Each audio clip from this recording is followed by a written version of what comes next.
We know more about the moon than we do about the oceans of our own planet. On this episode of Speaking of Spirits, one of my favorite topics, we're talking about maritime mysteries.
Hello everybody, this is Colleen with Speaking of Spirits, and today I've got my sidekick Tim. Hello everybody.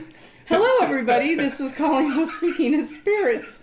And Mark's laughing at me because I just introduced Tim and he's not here. And I've got Mark and Katie. And Tim is not here, again, for the second time. Yes. I'm so used to Tim sitting here. It's weird to have him not here with us today. It is weird. He is taking care of multiple people having surgeries in his household, so... Yeah, Tim's kind of stressed right now, He's so we wish stressed. him all the best, and we hope he gets back here soon. We really love his insights and what he brings to the podcast here. So. Boy, I tell you what, Maritime Mysteries, well, this is right up your alley. Oh yeah, these are my people. These are your people. No, I love this one. I love the ocean, and the ocean is... Part of the reason I love it is because there is so much out there. Like I said, we know more about the moon than we know about the oceans. It's crazy, isn't it? It's crazy. And there's so many stories, paranormal stories, sailor stories, things that happened. The ocean is not a safe place. and the ocean kills everybody equally. It's pretty fair about that. And years ago, people thought the earth was flat because ships would leave and they would never come back. Never come back, yeah. And there could be any number of reasons for that. Well, there's still that segment of people, the flat earthers. I was going to say. Yeah, that might be another subject for another podcast. We'll go into that later. Dude, all right, move on. That was solved a long time ago. But yeah, so the ocean is really a lot of stuff. And going back again many years, when the sailors would come back, they came back with stories that people thought were phenomenal, exceptional, hard to believe. Yeah. Mm-hmm. From various creatures that existed and things that occurred. And, even in modern day times, even with the technology we have now, up until a few years ago, people believed that rogue waves were just a fantasy. They didn't really exist. Yeah, that's true. And if you don't know, a rogue wave is when you're usually way out in the ocean. And you will have waves that are, about the same size. And a rogue wave is usually a very huge single wave. Yeah, they're enormous. Just kind of comes out of nowhere. And then the ocean goes back to what it was doing before. So up until a few years ago, when people actually were able to video record these, people didn't believe in rogue waves. Yeah. Even a lot of scientists didn't believe they existed. Yeah. Because it was like one solo huge wave.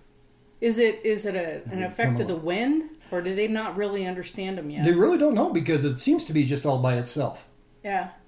You can be having just, almost flat seas or very small swells, and then this one huge wave, and then it goes back to flat seas. It's craziness. Yeah. That's scary. So I think they're still trying to really figure out now, is it, kind of like a tsunami thing? Was there an underground earthquake somewhere? Yeah, right. Or, That's where I kind of go with it. Is like it's either a volcanic. So there's all these things, right? There's releases of methane gas underneath the sea, which is one theory behind the missing ships. Yeah. Is that you lose buoyancy. You're along, and all of a sudden you have this release of methane, and the ship just whoop down, right? That's one theory. Spooky. Right? That's so terrifying. if it's releasing methane in such a volume, it's disturbing the surface. Or, we have volcanic eruptions that are underwater. We have earthquakes. We have all kinds of stuff going on under there. So the sea's fascinating. I love it, but I'm terrified of it. And it's funny because you were in the Coast Guard and I was in the Navy. Yes. And it's like, but I was an air dog, so I was not on That's the why I water. went into the Coast Guard, so I could learn how to sail, how to operate a boat, stuff like that. Yeah. How to read the ocean. Yeah. Interesting thing, when you're a sailor, when you're on the ocean, do you really start paying attention to things you've never, the direction of the wind and the clouds coming in, and you really get back to doing a lot with nature. Yeah. And getting a lot of information just from, what you can see out there in front of you. I'm supposing, because I don't know, but I imagine that everybody, Coast Guard and Navy, who are any kind of navigation, they still have to learn how to navigate from the stars in case you lose all your electronics. Mm-hmm. Right. So you still have to know those techniques. And that's what fascinates me, is especially like the ancient Polynesian islands. They would sail from island to island, and they knew exactly where they were. Yeah, it's crazy. Yeah, and they were using the star, even in the daylight. They were using the stars because they had the way to navigate. Wow, it's amazing. Yeah, that is it gets into some pretty wild.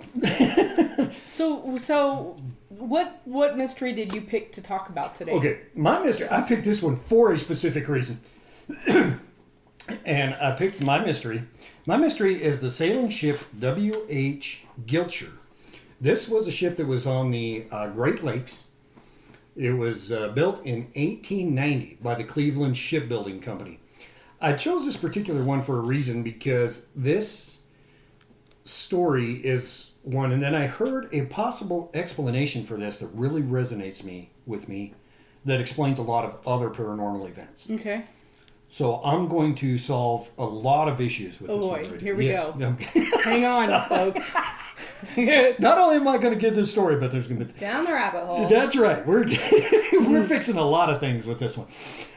So the SSWH Gilcher was a metal ship that was built in early 1890, and it did sail on the Great Lakes, and it went out to sea, and it just evaporated. Nobody ever heard it again. Nobody ever heard from it. It departed on its last voyage, 26th of October, 1892, from Buffalo, New York, and it was headed for Milwaukee. And it passed through the Straits of Mackinac around 2:30 in the afternoon on October 28th, entered Lake Michigan. There was a big storm going on that swept over Lake Michigan at that time, and then it was just never seen or heard from again. So somewhere in the lake, something happened to it. Sounds like the Edmund Fitzgerald. And very similar to the Edmund Fitzgerald. Now, one of the things about the Edmund Fitzgerald is they said it broke in two. Broke in two, yeah. Yes.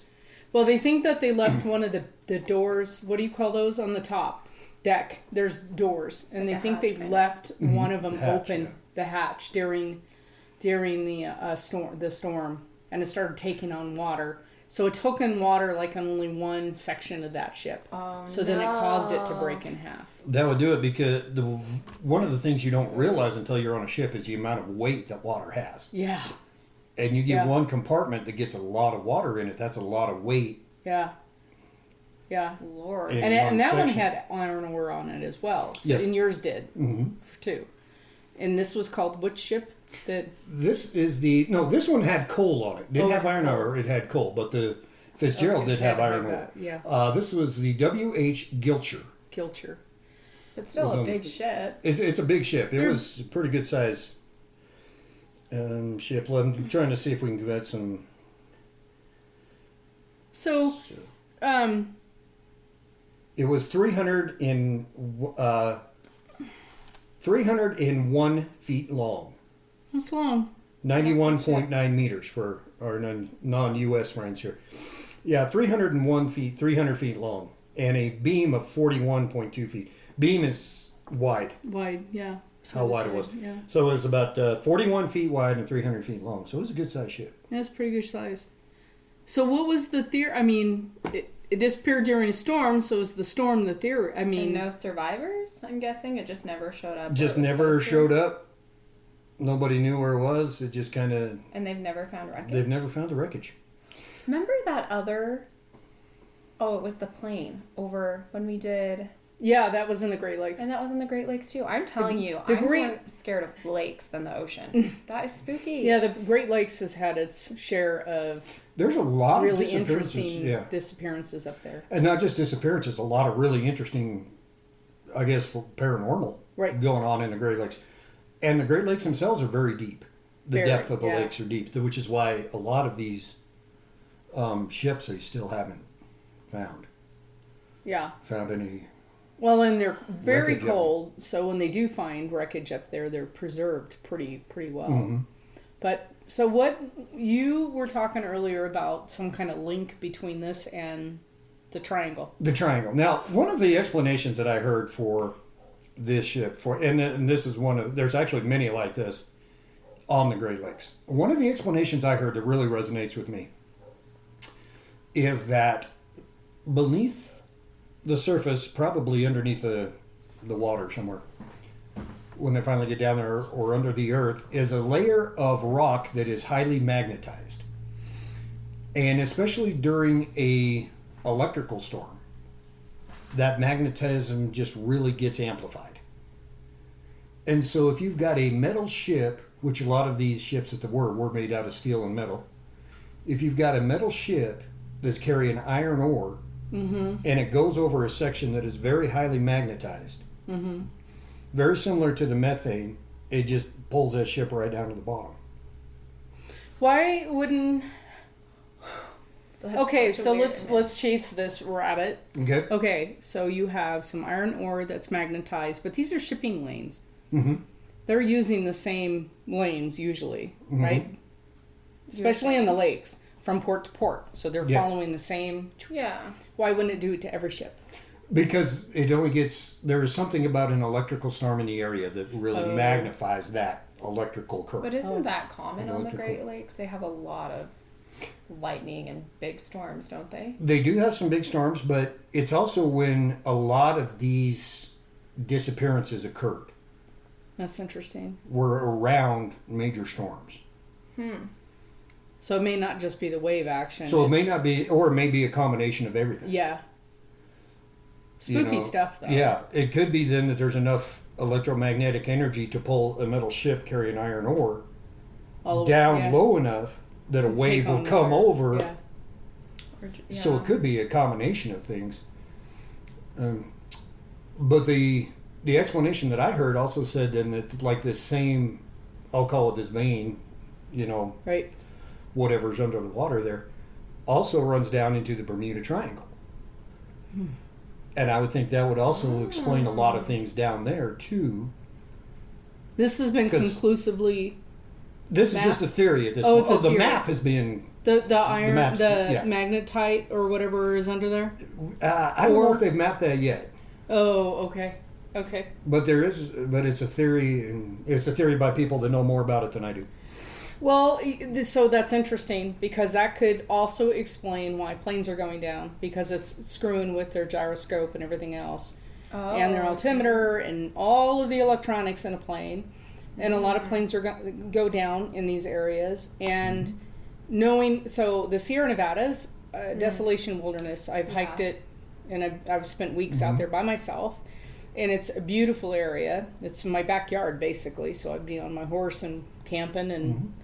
But if you don't have a good line of sight and you don't know your directions real well, like I know a tree, when I pass by it, I can say, I just passed by that tree yesterday. You know what I mean? I'm pretty good with that kind of stuff. But if you don't and you rely on your compass, you get screwed up there because there's magnetite in the rocks. Yes. Right. And your compasses will start spinning.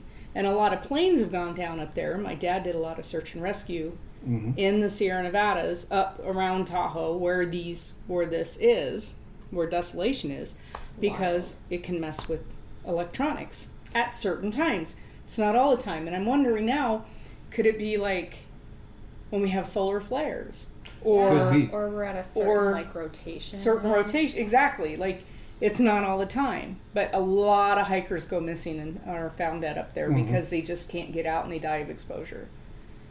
Somebody needs to do like a map of when all of that occurs, because I bet it's clustered around certain times. The other thing is, especially, also back to the Bermuda Triangle, a lot of the reports there involve a storm in the area. Yeah. Yeah. Yeah. An electrical storm. Lightning storm. So it's the electrical storms that are... That's fascinating. Wouldn't that be something? But they didn't, for the last 100 years, we have records of storm activity, even not before that. But that would be fascinating to track it. I mean, it's a theory, You could probably, if somebody wanted to go in and investigate this, you could probably confirm or deny all of this stuff. But it would also explain why there's fewer reports today, because we're not using steel and metal as much in our ships and planes as we used to. Fiberglass. Yeah, we're using a lot more fiberglass and other materials now that are not as magnetic. Yeah. So that's my theory. I'm sticking with it. It's pretty fascinating. Why not? Yeah. There's no other... I don't think that it's simply just a storm, because these ships are built to handle just the storms. Yeah, it's not just the storm. Have weathered how many storms? But this not just the storm. Something like it, where the storm itself is creating some kind of phenomenon. Something. Yeah. Yeah. Spooky. Yeah. Where it amplifies something then that the ships are not prepared for, because it doesn't happen all of the time. We don't have a record for it. I also think it's still odd, though, that there were no survivors. Well, I don't... You know what I'm saying? Well, that's what I'm saying, though, is that I think this... That's odd to me. Even with the theory of, we've got magnetized land underneath. Well, the storms are so bad that if the ship's going down, I don't know how you could get out. Well, you've got a couple of things. Number one, if it's snotty, which it usually is during a storm, people are inside the ship. And there's also part of this theory is that this happens so fast. Oh, I can't even... I mean, you're kind of prepared for a ship, but you're not prepared to go underwater. That quick. Versus a slow sinking. Yeah, versus hitting something where, first of all, everybody on the ship knows you just hit something. Right. Yeah. And then it's like, okay, we're taking on water, but we're taking on water at this rate, so we've got this much time. Right. This is a magnetic attraction where, just snaps it down. So terrifying. You'd have a metal ship full of iron ore, which is very magnetic. Yeah. And if it sailed over a highly magnetized area... Well, even coal, I would... Yeah. I'm not sure. I would imagine that there's enough metal component to coal that there's a... Could be, there's, it comes from seams that have a lot of, metals. So... But doesn't that also affect the water? If there's that magnetic attraction, doesn't it do something to the water? Oh, like a vortex underneath it or something? You might. I wonder. Well, I don't know. You mean like if when the ship gets... Just if it's just that electricity. Oh, just that electricity? Wouldn't that affect the water? Isn't there currents and stuff? Probably. It's just weird it's never been recorded. Well, again, I don't know if anybody's stopped to think about it or look at it. That's fair. This is one of these things then that it's like, okay, this is my theory. I'm going to go in and investigate to either prove or disprove this theory. Right. And with all of our spare time when we're not working. Yeah, when we got nothing else going on. Get on it. Get on it, Mark. Driving, just make a trip up there, pull over, throw some magnets in the next truck stop you're at. That's right. I'll do that. But yeah, so it's one of these things in that if you've never thought about this theory, I don't think anybody's ever looked into it. You're not looking, and you're not looking for it either. Yeah, probably. You're not looking to confirm or deny it. That is terrifying. Who thought of that? Put that back where it goes. Shelf that. There's also a lot of things. Well, the paranormal field, for example. Well, that's never been scientifically proven. Well, because science won't answer that question. Right. Science won't ask that question. Nobody wants to and look into it. Science is funded. Yeah. I was just gonna say, like, So get your money. right. So if you don't have funding or a grant or something to start chasing stuff, it's hard. I mean, you got to make a living. Yeah. So Yeah. how do you? And it's scientists they're given money, Right. and it's usually from an organization with an agenda. Yeah. So- that actually wants the evidence to come out in their favor. Yeah. So I mean, that's why I remember when I was in college, it was like the professor always said, "Look to see who's funding the study." That's one of the first things I always 100%. look for. Exactly. Yeah. Where'd the I money have a come friend from? at work, and he's really into documentaries. And every day that I see him, he's telling me about another documentary and the theories and all this. And I'm like, well, who funded the documentary? You have to look at that. Because it doesn't seem like anything doesn't have an agenda anymore. Right or left, there's an agenda. It's not just the facts. Just present the facts without an agenda. And it's really, really, really hard. And science has an agenda because somebody's funding that. And universities are usually funding science. And universities definitely have a political leaning. Yeah. You know? So it's really hard to find an unbiased study. And I don't care what somebody's political persuasion is. I'm just saying it's very, very difficult to look to find that.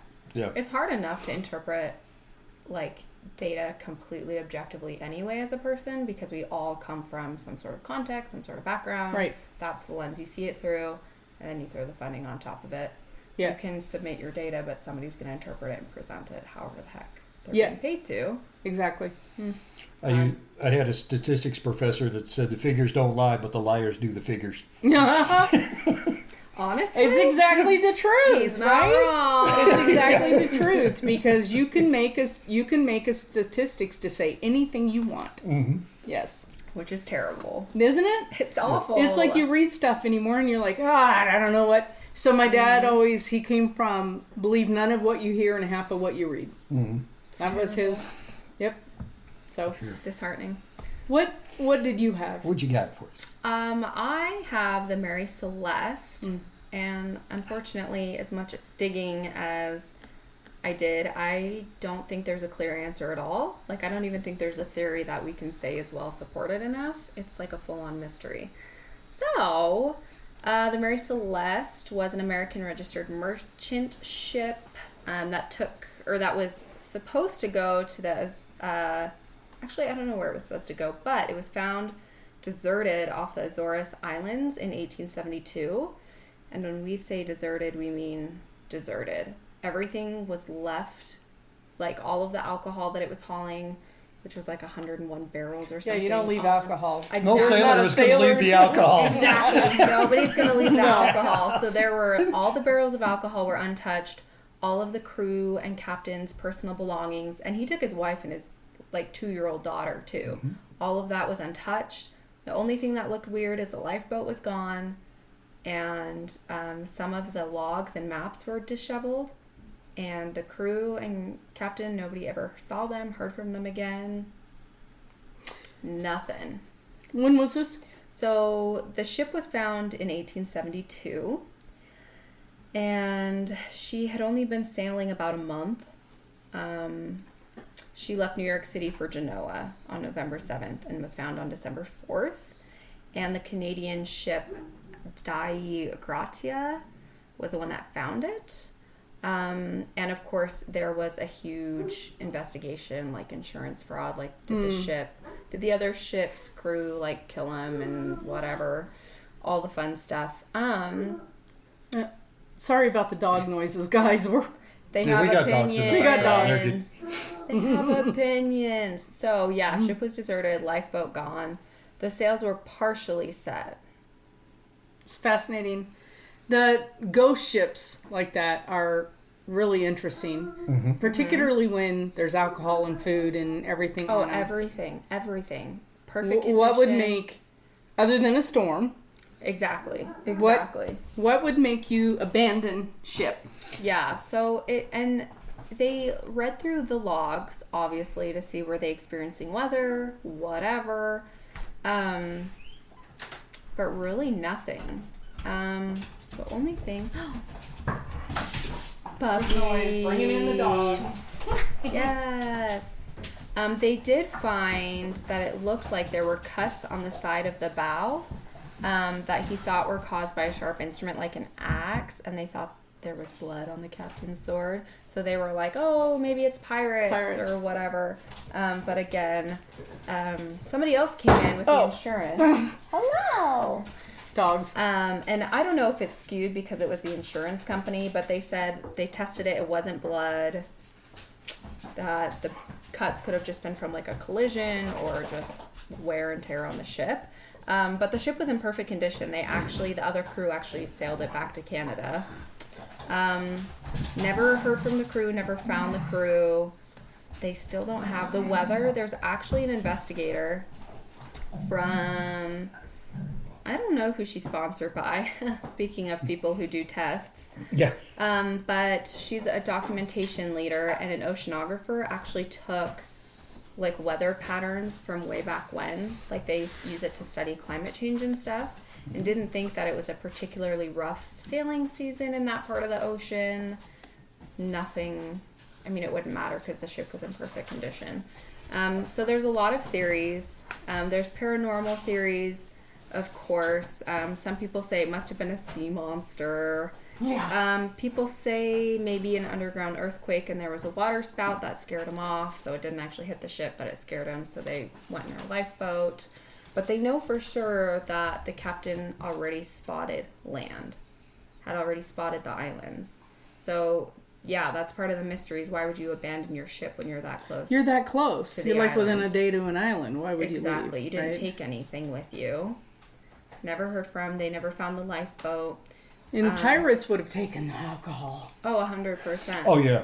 Yeah. Especially 100%. Crew would Jack. have taken the alcohol. I know, so, right? Yeah. Well, what they think too is most of the barrels were a certain kind of wood. I don't know. 9 of them were really porous kind of wood where the alcohol can eventually leak out. It's not meant to stay in there super long. Those were all already evaporated out of the barrels by the time like the insurance company and they did the trial and everything to find out if there was insurance fraud. So the ship was sitting there long enough for the alcohol to evaporate. That's a long time. Which is weird though, because it was only going for a month. That's weird. Yeah. So there's that. They just don't know. They have no idea.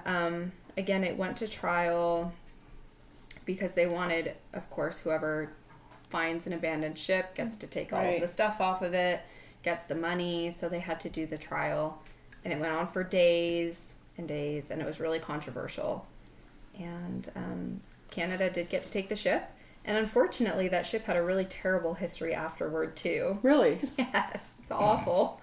Yeah, so after all of that, it had a really infamous history for they just let this ship go. It was in poor shape.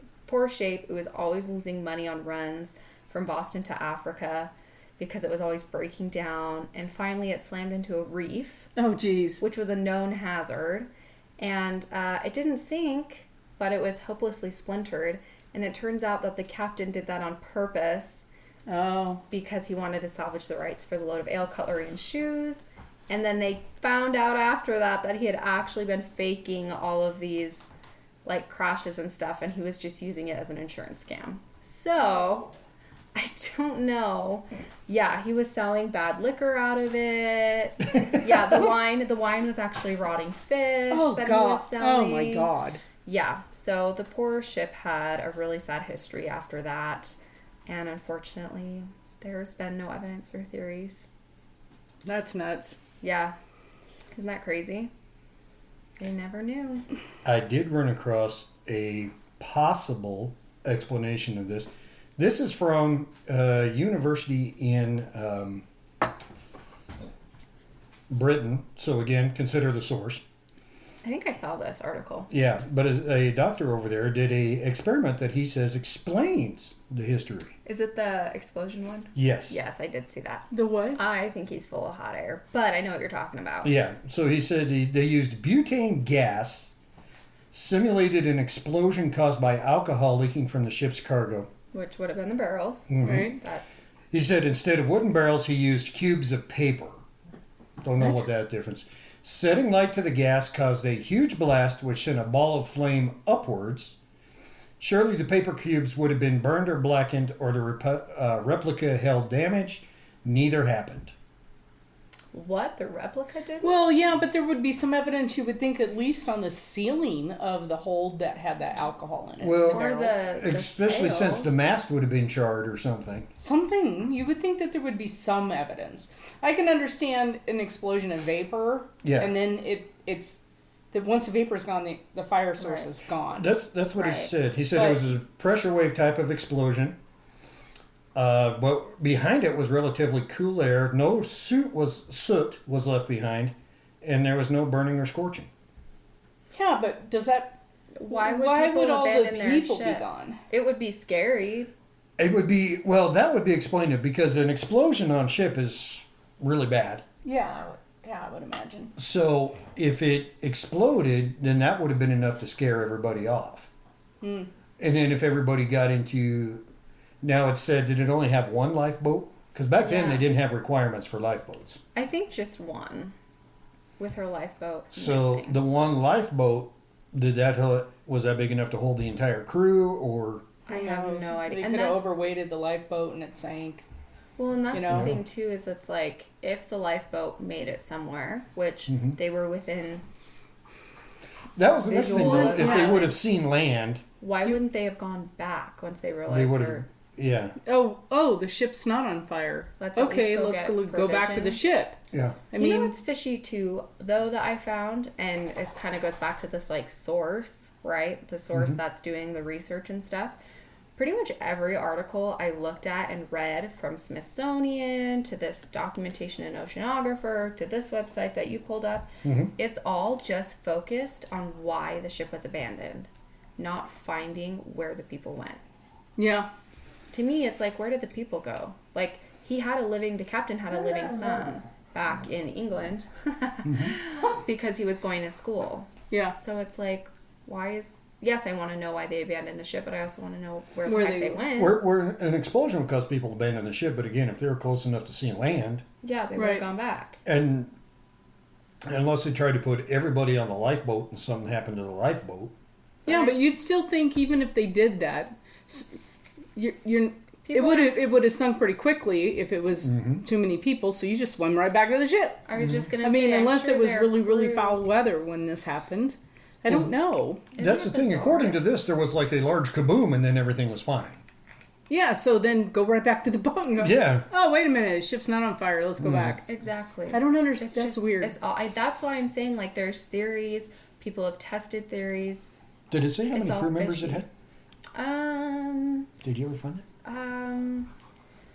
I did somewhere, but there's so much that I could not find it. There is a theory that the ship was actually further off than they thought, and the ship sailed itself closer to land because it was still like partially, But no, and see, that's the weird thing too. Is it's like the most that they've said is like he had a crew, the captain took his wife and his baby daughter, and that was like pretty much it. It's very odd that there's not more research on finding. Like if they went to that island, you'd think Right. there'd be, I don't know. It's actually a mystery, I think. Like a full-on mystery. I Weird. don't know. It's It is bizarre, weird. huh? Sorry about the dog noises, everybody. We have dogs today. So I chose the Baltic Sea mystery because even though it's not a ship, it is a UFO, and it's in the ocean. Aliens! Yes. Cool. Yes. Underwater bases. Nice. Yes. Yes. So, There's one of those off of San Diego. We'll come back to that. I'm probably jumping ahead. You're like, as a side note. there was an unidentified object that you can. There's pictures of this thing. They've Get taken out. photos. Get out. Yeah, it is very cool. So they've taken pictures of. Let's see. I've got pictures. I love a good picture. If I can find it, and just Google, everybody who's listening, the Baltic Sea mystery, and somehow it didn't print. I think I was trying to print a bunch of stuff and my printer was going foobar with me. But So That's a naval term. I got that is a naval term. Yes. It is the Baltic Sea anomaly, as they call it, an unprecedented finding. The aura of mystery surrounding its background has popularly led it to being referred to as the Baltic Sea Mystery and the Baltic Sea Mystery Object. It lies in the waters between Sweden and Finland, and it looks like a mushroom rising 3 to 4 meters or 10 to 13 feet from the seabed. It's that tall. The object has straight edges and construction lines and boxes drawn on it. So there's photos of this thing that they've taken down with like submersibles. Yeah. Yeah. It's the Millennium Falcon. Yeah. For the Star Wars fans in the audience. Yeah. Yes. Yeah. It's the huge mushroom-like top of the object. It has cracks filled with an unidentified black material. Many have called it the giant stone portal to the other world, the underwater Stonehenge, or strange stone circle formations made by some past civilization. But the mystery surrounding the entity is not because of lack of knowledge of its size and shape, but because the explorers and other scientists' inability to categorize the reason for it to be at the bottom of the sea. It's like, why is it there? That's where there's a lot of it's the entity is round and it has it's like I said, 13 meters tall. From what they see, there could be some part of it that's submerged. Yeah, it's pretty cool. They have classified in the scientific community as a UFO because it's unidentified, and they believe it's not a seagoing. Excuse me. Not a seagoing vessel. They believe it was aircraft, like UFO, and that crashed. That it crash landed into the sea. You know how I feel about the UFOs. Yes, they're scary. The claims about this Baltic Sea mystery were further reinforced when pavement-like platforms were found extending from the entity to a distance of about 300 meters. Like a landing zone. Like a platform it was supposed to land on. Yeah. When Another did they factor... discover this? How long ago was this? That they first found it. You know? Let me see if I can find that. 2011. Oh, dear God. Yeah. Another factor supporting the UFO claim in the Baltic Sea region was the lack of viability of the explorers' electrical equipment. So none of their electrical equipment was working when they were looking at this thing. And the sonar instruments and satellite phones, when they get close to the entity, into this object, stop working. No. Sounds like Skinwalker Ranch a little bit, doesn't it? It does. Yeah. So again, we're back to magnetic interference. Yeah, some kind of interference. My theory, I'm sticking with it. Yeah. This circle-shaped object looks like Star Wars famed Millennium Falcon, like you said, Mark. So, and I'm like the only nerd in history that hasn't seen all the Star Wars stuff. Oh, same. We can fix that. Yeah, I don't know. So all the institutes that conducted research operations, there's Woods Hole Oceanographic Institute, or the Monterey Bay Aquarium Research Institute, and researchers from Arizona State University, you know, the famed Maritime program Arizona has, I can't.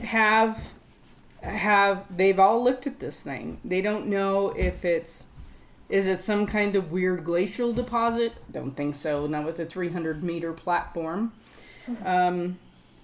Some researchers claim it's not made of metal. Like, it's not a known metal. But I don't know if they've actually taken a piece of it for testing. Right. And the dogs have to play in the middle of all of this. Well, of course. So, yeah. They're just doing their dog Yeah, thing. you know. Others think that it might be a volcano or an asteroid or a meteorite that fell upon the seafloor thousands of years ago. Doesn't look like that to me. It looks, if not man-made, it's made. It's constructed. It looks constructed. Well, if you can see the pictures, it's got some very definite angles, lines. You know, this definitely had intent behind it. Right. It was not something that was just, nature would have just created this design. It's and one of the pictures I'm looking at, one of the sides looks like it's actually got something very similar to stairs. Okay, putting dogs out. Hold on. What are you looking at? Come on, So dogs. the one side of it, you've got like, it looks like part of the structure will go up, say, a few inches, then back a few inches, up a few inches, back a few inches, in a perfect symmetrical. I Yeah. see. Okay. I was like, So it looks like they've got something similar to stairs in there. And that's not going to be created by, just wave action and things like that. Yeah. There's just a lot of what I don't understand is why we haven't taken samples of it. Seems plausible to do. Haven't they been able to lift pieces of the Titanic up? right. Objects off the Titanic with the submersibles? Objects off the Titanic, yes. Right. So then if that's pretty deep, don't know how deep this is, but why couldn't they have taken samples? Like I said, it was found by Ocean X team members Peter Lindbergh and Dennis Aberg when they were treasure hunting in the North Baltic Sea region. But when they returned with an unclear sonar image of the object lying, I guess they didn't find anything like, gold and all that stuff that they were looking for, but they came back with this image going, what the heck?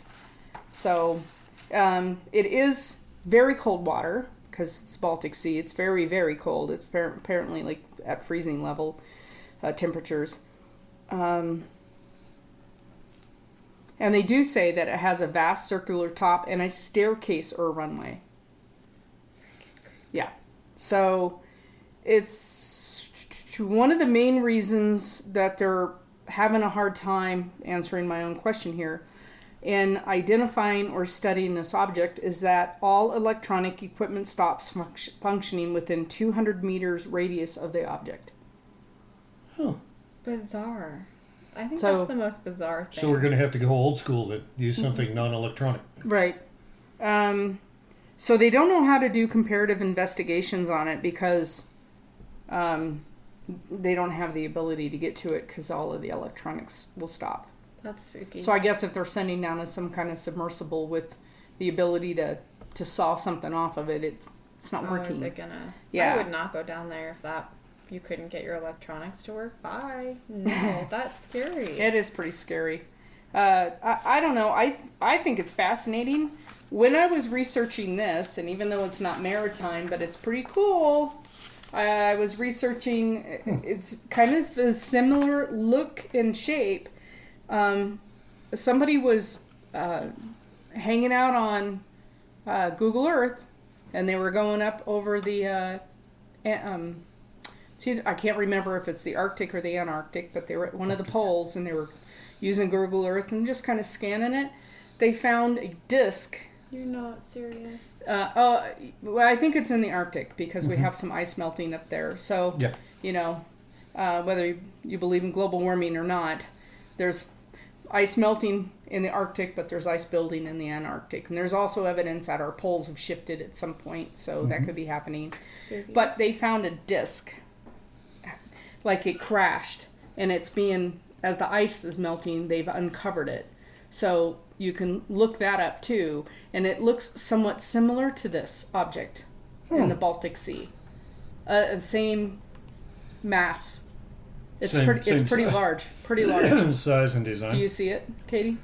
Not yet, but I will let you know if I find It's- it. I'm looking this up on the Baltic Sea, and they said it's about 91 meters, which below the surface, which is only 298 feet. So it's only 300 feet below the surface, which is It's not very that deep. far. I Yeah. was seeing that too. I was like, it's not that far. Yeah, but it might be if the temperature. electronic equipment can't work every time they come Yeah. near it. That's Probably. so. The You said biggest it's thing. 300 feet Yeah. from the surface, Mm-hmm. but within 200. So they only get 100 feet down, and everything goes haywire. Yeah. That's enough to stop your investigation. Well, that would I stop mean, it right there, especially when you're under the water. Yeah. Yeah, you don't need that to be happening. but relatively though, that is not very deep. No. So that's interesting. No, it's not actually, considering the depth of the oceans. Of the Yeah. ocean. Yeah, Where they Maritime found the Trench and all Titanic, of this which other was stuff. Yeah, way yeah. deep. Very deep. Yeah. Huh. So, fascinating stuff. I don't know. I know that the sea it's full of mysteries. I mean, there's a lot of ships that have gone down off Cape Hatteras, and it's just a dangerous area. But there was the Carol Deering. That ship was found as a ghost ship. Everything on it, food set on the table. It's a whole name, but it was found off Cape Hatteras. But again, why would you? The ship never went down. Sailors are used to storms. They ride them out. I mean, they're used to it. So why would you leave the ship completely abandoned with food, set? Especially Prepared food set on the table, and then no crew. the captain has the obligation, financially and under contract, he's not going to abandon that ship unless it is going down and there's no way of Well, escape. and there have been captains that have been tried, even back in the 1800s and 1700s, for Yeah. abandoning their ship. Yeah. Exactly. And they've been sent to prison, or I think even hanged for it, Yeah. because they've lost the crew. The Carol Deering was an interesting ship that there was a feud going on between the first mate and the captain, and so there was a lot of that going. But why the rest of the crew? Yeah. Why the rest of the crew? I mean, so if the first mate said he couldn't control the crew because the captain kept interfering, and so he had complained when he was at another port about the captain's interference to another captain, and he ultimately ended up, I think, leaving the ship. So I don't think he was on it. I don't think he was on it when all of the crew went. So did the crew kill the captain and then kill themselves? I don't know. There wasn't any evidence of foul play. Yeah. There was food on the table. A meal had just been prepared. Plus, See, and if that's the you're thing. gonna- No sailors are going to leave before food. Food and alcohol. Yeah, we're not going to leave food and stealing alcohol. stuff. behind. Yeah. If there's a mutiny, you might as well take the goods. But even then, though, when you're on a ship, you are trained that ship is your safe place. Right. And you see, even so, the worst thing that can happen on a ship is a fire. Oh yeah. So you're trained to work on that and deal with it and address it and put it out.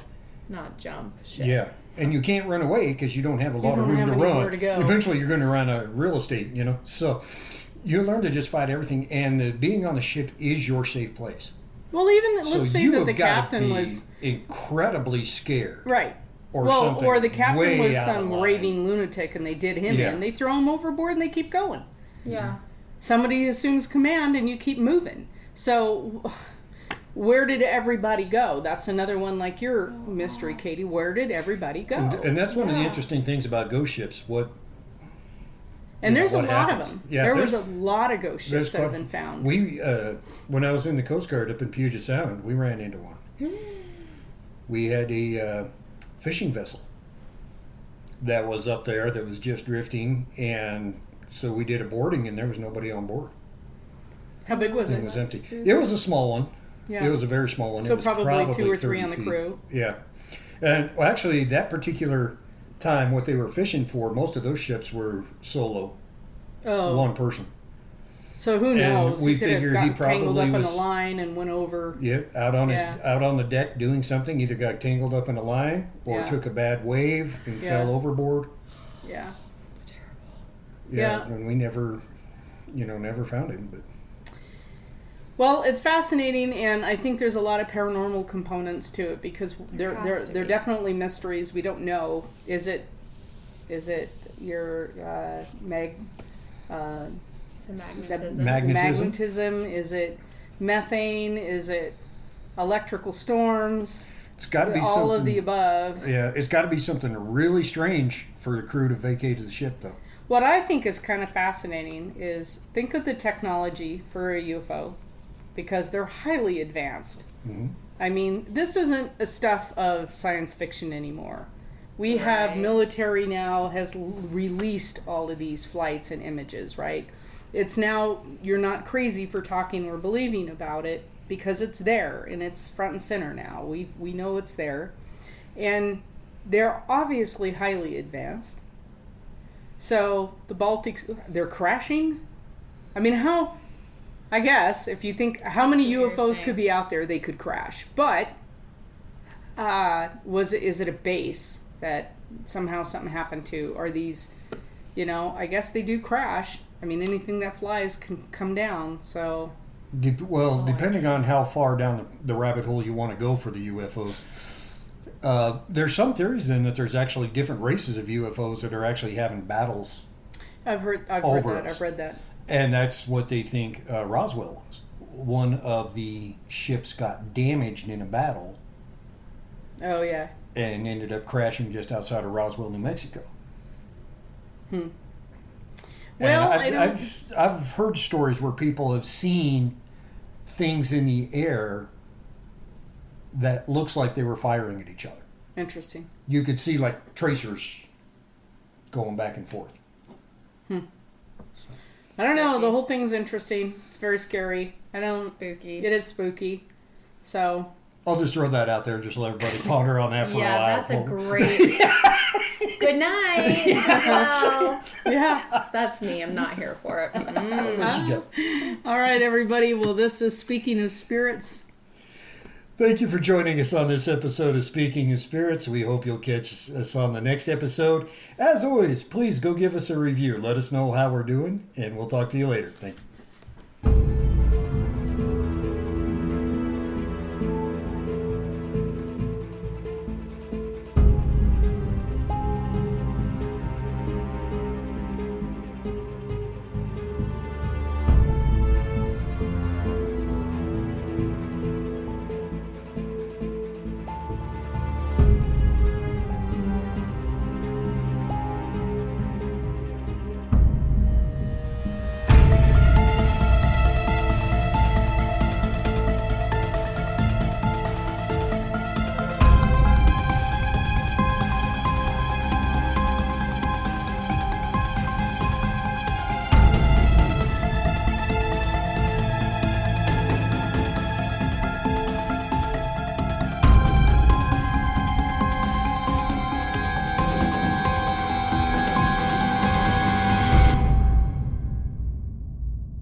Ha ha ha ha ha!